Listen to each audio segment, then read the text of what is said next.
assume that what you see, what you get. We assume that the moon is there, even if you don't look.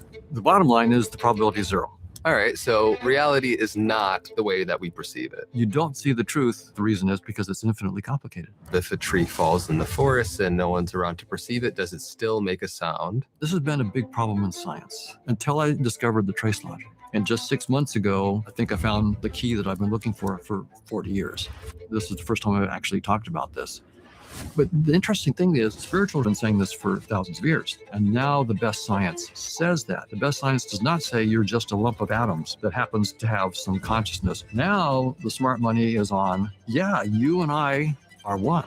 From this bigger point of view, there's infinite exploration, and the exploration is you. And a lot of the exploration will be done, as the mystical traditions have said, in silence. And that silence itself is tapping into this infinite wisdom that everybody is.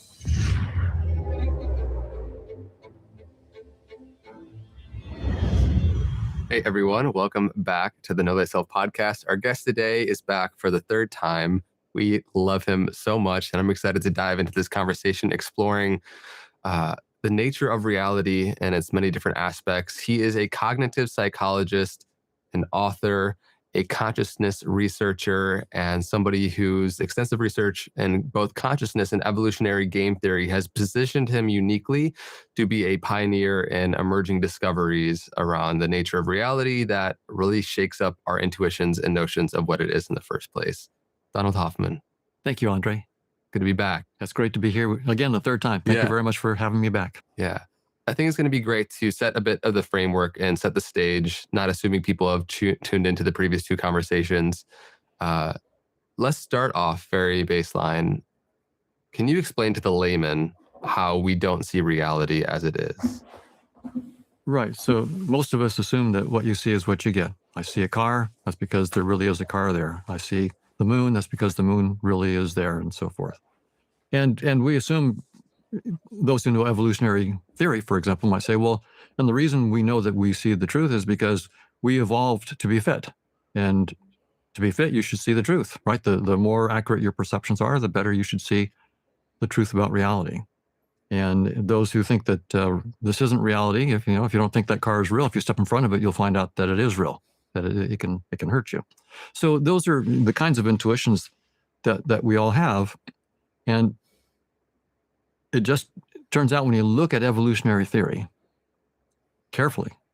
So Darwin didn't have mathematics. He gave a beautiful theory, but there wasn't any mathematics. But John Maynard Smith in the 1970s mathematized Darwin's ideas, and it's a field called evolutionary game theory. And so now we can take out Darwin's ideas and look at mathematical theorems about what's entailed by his theory. And you can ask the question, what is the probability that organisms are shaped by evolution to see aspects of reality as it is, truthfully? And the bottom line is the probability is zero. That's the bottom line. When you do the math, the probability is zero. And the reason is slightly technical, but not too hard. And that is, there's something called the fitness functions, right? They describe for a given organism, if you take this action and you're in this state, what the consequences, the fitness consequences will be for you.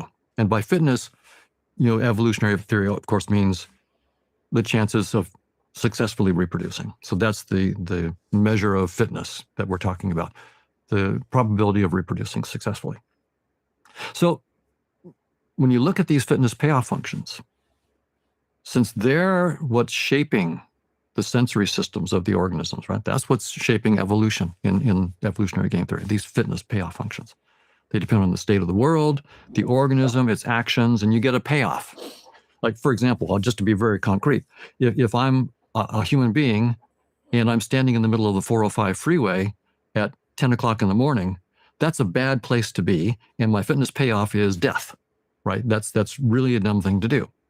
So whereas, so you can see, you take an organism, put it in a place, put it in an action, and then you get a number, thumbs up or thumbs down for your fitness payoffs. So these are functions, and for those